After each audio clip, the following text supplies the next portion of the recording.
Greninja वाला episode था तो बड़ा मजेदार, लेकिन इस एपिसोड ने बहुत से सवाल पैदा कर दिए हमारे लिए। और इस एपिसोड का रिलीज होने के बाद हमें बहुत सी ऐसी चीजें थी जो कि पहले नहीं पता थी, लेकिन अब पता चल गई। उसके अलावा जैसे कि मैंने आपको पहले मेंशन किया कि इस एपिसोड ने हमारे लिए बहुत ही बड़ा चैलेंज पैदा किया है। इस एपिसोड में हमें कुछ ऐसी सीन दिखाए गए हैं जिनके बारे में किसी को कुछ पता नहीं है। उसके अलावा फ्रेंड्स, अपकमिंग एपिसोड्स के रिलेटेड और भी कुछ थोड़ी बहुत न्यूज आई है। तो अपनी आज की इस वीडियो में मैं आपको इस एपिसोड के कुछ सीन्स को एक्सप्लेन करूंगा। उसके अलावा मैं आपको अपकमिंग एपिसोड्स के रिलेटेड भी बताऊंगा जो कि हमारे लिए मिस्ट्री बनी हुई है कि उन एपिसोड्स में क्या होगा। फ्रेंड्स, ये वीडियो जो है ये आप सभी लोगों के तमाम क्वेश्चंस के आंसर के लिए मैंने बनाई है। तो सबसे पहले बात करते हैं एपिसोड 108 से। फ्रेंड्स, एपिसोड 108 में हमें ऐश ग्रीनिंजा वाली फॉर्म देखने को नहीं मिली। उसके अलावा इसी एपिसोड में हमें ये दिखाया गया कि ऐश जो था वो ग्रीनिंजा के साथ सिंक था, लेकिन वो ट्रांसफॉर्म नहीं हुआ। उसके अलावा हमें फ्लैशबैक में भी दिखाया गया जहाँ पर अलान का चार्जर मेगा इवॉल्व था, लेकिन ऐश का ग्रीनिंजा जो था वो अपनी नॉर्मल फॉर्म में था और ये दोनों आपस में बैटल कर रहे थे। ये सीन जो था ये कालोज लीग का सीन है, लेकिन वहाँ पर जो ग्रीनिंजा था वो ट्रांसफॉर्म हुआ था, लेकिन यहाँ पर ट्रांसफॉर्म हुआ नहीं है, वो अपनी नॉर्मल फॉर्म में है। उसके अलावा फ्रेंड्स, इसी एपिसोड में हमें ये बात क्लियर कर दी गई है कि ऐश का जो ग्रीनिंजा है वो ऐश के साथ अपनी नॉर्मल फॉर्म में भी कम्प्लीटली सिंक हो सकता है। और उसके अलावा हमें ग्रीनिंजा का स्पेशल शूरिकेन जो है वो भी दिखाया गया है, जो कि उसने कालोज लीग में इस्तेमाल किया था जब वो ट्रांसफॉर्म हुआ था। तो फ्रेंड्स, यहाँ पर एक बात क्लियर हो गई है कि ग्रीनिंजा जो है वो इतना ज्यादा पावरफुल है कि वो अब अपनी उस फॉर्म के अलावा भी वो सभी चीजें कर सकता है जो कि वो फॉर्म को अचीव करने के बाद करता था। फ्रेंड्स, इससे एक बात और जाहिर होती है कि जब ऐश की अलान के साथ बैटल होगी तो मुझे लगता है कि ऐश जो होगा वो ग्रीनिंजा को इस्तेमाल करेगा और जो ग्रीनिंजा होगा वो अपनी नॉर्मल फॉर्म में ही अलान के चार्जर को हरा देगा और हमें बॉन्ड फिनोमेना देखने को नहीं मिलेगा। शायद ऐसा भी हो सकता है कि हमें कभी भी अब बॉन्ड फिनोमेना देखने को ना मिले, क्योंकि अगर बॉन्ड फिनोमेना ऐश ग्रीनिंजा के साथ करेगा तो वो बहुत ही ज्यादा पावरफुल हो जाएगा। और वैसे भी नॉर्मल फॉर्म में आपने देख लिया ग्रीनिंजा कितना ज्यादा पावरफुल था, तो बॉन्ड फिनोमेना के साथ वो और भी ज्यादा पावरफुल हो जाएगा और फिर उसको कोई हरा ही नहीं पाएगा। तो इस वजह से पोकेमॉन कंपनी वाले जो हैं वो नहीं चाहेंगे कि वो ग्रीनिंजा को ये फॉर्म दोबारा दे, और अगर वो इसको दे देंगे तो फिर आप सभी को बुरा लगेगा कि ग्रीनिंजा जो है उसको पूरी स्क्रीन नहीं मिल रही। तो इस वजह से वो ग्रीनिंजा को स्पेशल फॉर्म नहीं देंगे, वो सिर्फ उसको नॉर्मल फॉर्म में ही एक दो एपिसोड के लिए दिखा देंगे एक आध बैटल में। तो फ्रेंड्स, ये मुझे लगता है। उसके बाद फ्रेंड्स, एपिसोड 110 की बात करते हैं। उसका टाइटल है बैटल रॉयल बेट्रेयल। यहाँ पर हम बेट्रेयल का जो वर्ड है इसको थोड़ा बहुत एक्सप्लेन करने की मैं कोशिश करूंगा आपके लिए। फ्रेंड्स, बेट्रेयल का मतलब होता है धोखा देना। हमें प्रोमो में दिखाया गया था कि ऐश जो था वो बहुत ही ज्यादा सैड था, वो बैटल डोम के अंदर था और ककुई के साथ बैटल कर रहा था और वहां पर वो थोड़ा सैड सा नजर आ रहा था। तो यार, इसके रिलेटेड बहुत सी थ्योरीज हैं। कुछ लोग कह रहे हैं कि ऐसा होगा कि जब ऐश अलोला रीजन में जाएगा और ककुई को चैलेंज करेगा, ककुई जो होगा उसको हरा देगा और ये जो बैटल होगी ये चैंपियन को डिसाइड करेगी कि नेक्स्ट अलोला रीजन का चैंपियन कौन होगा। तो ऐसा भी कुछ हो सकता है। उसके अलावा कुछ लोग ये कह रहे हैं कि जो ऐश होगा वो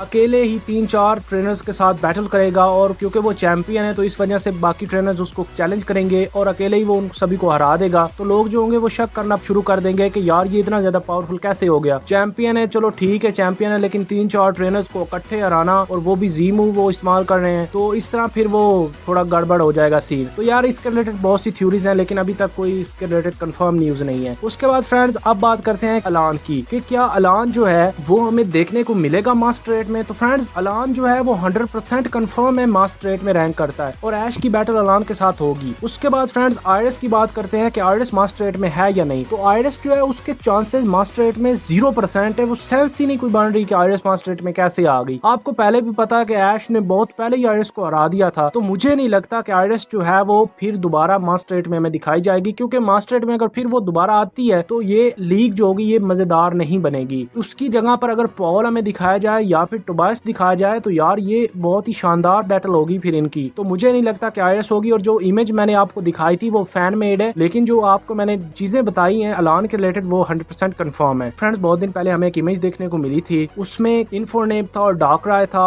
और वहां पर लिखा हुआ था कि इन्फोनेप जो है वो जुलाई के मंथ में हमें देखने को मिलेगा। उसके बाद फिर उस इमेज के रिलीज होने के फौरन बाद ही हमें कुछ दिन के गैप में बहुत सी और इमेजेस देखने को मिली हैं जिनमें डार्कराय और इन्फोनेप जो है वो बार बार हमें देखने को मिल रहा है। अभी रिसेंटली कल के दिन एक पोस्टर आया था जिसमें हमें एक साइड पर तो एपिसोड 108 के रिलेटेड चीजें थी, लेकिन उसकी दूसरी साइड पर वो थोड़ा सा कटा हुआ है। यहाँ पर आप देख सकते हैं वहां पर क्लियरली तौर पर इन्फोनेप जो है वो हमें दिखाया गया और एक और पोस्टर है जहाँ पर हमें एक पेज पर तो एपिसोड 108 के रिलेटेड चीजें हैं, लेकिन दूसरे पेज पर हमें डार्कराय के रिलेटेड दिखाया गया और यहाँ पर आप डार्कराय को क्लियरली तौर पर देख सकते हैं। तो फ्रेंड्स, मुझे लगता है कि आने वाले एपिसोड्स में हमें ऐश का जो इन्फोनेप है वो देखने को मिलेगा। उसके अलावा जो टोबायस होगा वो भी हमें देखने को मिलेगा, या तो वो मास्टर 8 में रैंक करता है या फिर वैसे ऐश जो है वो टोबाइस से मिलने वाला है। उसके बाद फ्रेंड्स अब बात करते हैं पॉल की। जैसा कि आप सभी को पता है कि पहले हमें लगा था कि पॉल जो है वो मास्टर 8 में है, लेकिन जो मास्टर 8 की लिस्ट अभी आई है जिसमें आरएस शामिल है, तो उसके आने के बाद सभी को यही लग रहा है कि यार ये जो मास्टर 8 है ये कंफर्म है और पॉल जो है वो मास्टर 8 में नहीं होगा। तो फ्रेंड्स तमाम जो पोके ट्यूबर हैं वो सभी कंफ्यूज हैं कि यार अब हो क्या रहा है, फिर आयरिस मास्टर 8 में होगी, अलान होगा, टोबाइस होगा या फिर पॉल होगा, कौन मास्टर 8 में रैंक करेगा, लास्ट सीट पर कौन होगा, और फ्लिंट का क्या बना। फ्लिंट आप सभी को पता है कि हमें दिखाया नहीं गया, हालांकि वो मास्टर 8 में रैंक करता है। तो फ्रेंड्स ये सभी जो क्वेश्चंस हैं ये आने वाले दिनों में सॉल्व हो जाएंगे। उसके अलावा पॉल का मैं आपको बता देता हूँ कि जो पॉल है वो मुझे लगता है कि मास्टर 8 में नहीं है और ऐश की उसके साथ फ्रेंडली बैटल होगी, या फिर ऐसा भी हो सकता है कि जो पॉल होगा वो एपिसोड 112 में आयरिस को हरा कर मास्टर 8 में आ जाए, ऐसा भी हो सकता है। उसके अलावा प्रोजेक्ट म्यू वाला एपिसोड जो है वो पॉल वाले एपिसोड से इंटरलिंक है। तो मुझे लगता है कि जब पॉल सिनो लीग में ऐश से आ रहा था तो वो ब्रैंडन के पास गया, उसको उसने चैलेंज दिया जैसा कि उसने मेंशन किया था, और उसको हरा कर वो फ्रंटियर ब्रेन बन गया। और जब ऐश और गो जो हैं वो प्रोजेक्ट म्यू के फाइनल आर्क के लिए स्नोबेल सिटी में जाएंगे तो वहां पर रेजीज वाला आर्क जो होगा वो हमें देखने को मिलेगा, और ये सारे लेजेंडरी पोकेमोन वहीं पर होंगे उस टेंपल में, और वहां पर हमें असाई और सरोगी भी देखने को मिलेंगे। तो मुझे लगता है कि उस एपिसोड में ही हमें जो पॉल है वो भी देखने को मिलेगा, क्योंकि वो फ्रंटियर ब्रेन बन चुका होगा, और शायद जो ब्रैंडन है उसको हराने के बाद ब्रैंडन ने उसको अपनी जगह दे दी हो और या फिर अपना असिस्टेंट बना लिया हो, तो ऐसा भी कुछ हो सकता है। तो ये बस एक प्रिडिक्शन है। उसके बाद फ्रेंड्स अब बात करते हैं कि जो ग्रीन निंजा है वो फिर आने वाले एपिसोड्स में कब रिटर्न करेगा। तो जैसा कि आप सभी को पता है कि आने वाले एपिसोड्स में ऐश की बैटल रेहान के साथ होगी, और रेहान को हराने के बाद ऐश जो होगा वो मास्टर 8 में आ जाएगा, और फिर जो मास्टर 8 ट्रेनर्स हैं वो कंप्लीट हो जाएंगे, और फिर हमें जो पोकेमोन वर्ल्ड लीग है वो देखने को मिलेगी बहुत ही जल्द। फ्रेंड्स मुझे लगता है कि तकरीबन 5 एपिसोड्स के बाद जो पोकेमोन वर्ल्ड लीग है वो स्टार्ट हो जाएगी, क्योंकि आप यहाँ पर देखें तो हमें जितने भी सीन प्रोमो में, स्पेशल प्रीव्यू में और बाकी जो रूमर्स और लीक्स के मुताबिक जो भी चीजें हैं वो आने वाले 5 एपिसोड्स में हमें दिखा दी जाएंगी। वो 5 एपिसोड्स 112 के बाद शुरू होंगे। 112 से पहले 5 एपिसोड आपने नहीं गिनने, 112 के बाद यानी एपिसोड 118 के बाद जो एपिसोड्स आएंगे उनमें हमें लीग जो है वो स्टार्ट होती हुई देखने को मिल जाएगी। और इस लीग के दौरान जो ग्रीन निंजा होगा वो दोबारा एक बार रिटर्न करेगा, और इस बार वो परमानेंटली रिटर्न करेगा और ऐश के साथ ही रहेगा और बैटल्स में हिस्सा लेता रहेगा और ऐश को वर्ल्ड चैंपियन बना देगा। उसके अलावा फ्रेंड्स अभी भी लोगों को शक है कि ऐश की जो बैटल है वो अलान के साथ नहीं होगी। फ्रेंड्स अलान को मास्टर 8 में रखने का सिर्फ एक ही मकसद है पोकेमोन कंपनी का कि ऐश जो है वो उससे रिवेंज ले सके। तो इस वजह से अलान जो है वो मास्टर 8 में है और ऐश की उसके साथ बैटल भी जरूर होगी और ऐश उससे जीतेगा भी जरूर, और ऐश जो है वो अपने ग्रीन निंजा को ही इस्तेमाल करेगा और हो सकता है कि वो अपने लुकारियो को भी यूज करे। तो इसकी पॉसिबिलिटी भी बहुत ही ज्यादा हाई है, क्योंकि आपको पता है कि ऐश का ग्लॉड रीजन का जो सिग्नेचर पोकेमोन है वो लुकारियो है, ना कि ग्रीन निंजा। तो जो ग्रीन निंजा है उसको थोड़ी बहुत ही स्क्रीन मिलेगी इस सीजन में। उसके अलावा फ्रेंड्स तो ये थे हमारे वो क्वेश्चंस। तो उसके अलावा अगर आपको कोई और कंफ्यूजन है पोकेमोन जर्नीज के रिलेटेड तो प्लीज कमेंट करें, तो मैं आपको उनका आंसर भी दे दूंगा। तो फ्रेंड्स ये वो क्वेश्चन थे जो कि मैंने आज आप सभी के साथ डिस्कस किए। तो मुझे उम्मीद है कि आप सभी को अब पता चल गया होगा कि आने वाले एपिसोड्स में हमें क्या क्या देखने को मिलेगा और आपकी कंफ्यूजन जो है वो दूर हो गई होगी। तो यार अगर तो वीडियो अच्छी लगी है तो वीडियो को लाइक कर दें, चैनल पर नए हैं तो चैनल को सब्सक्राइब कर दें। अल्लाह हाफिज़, टिल नेक्स्ट वीडियो।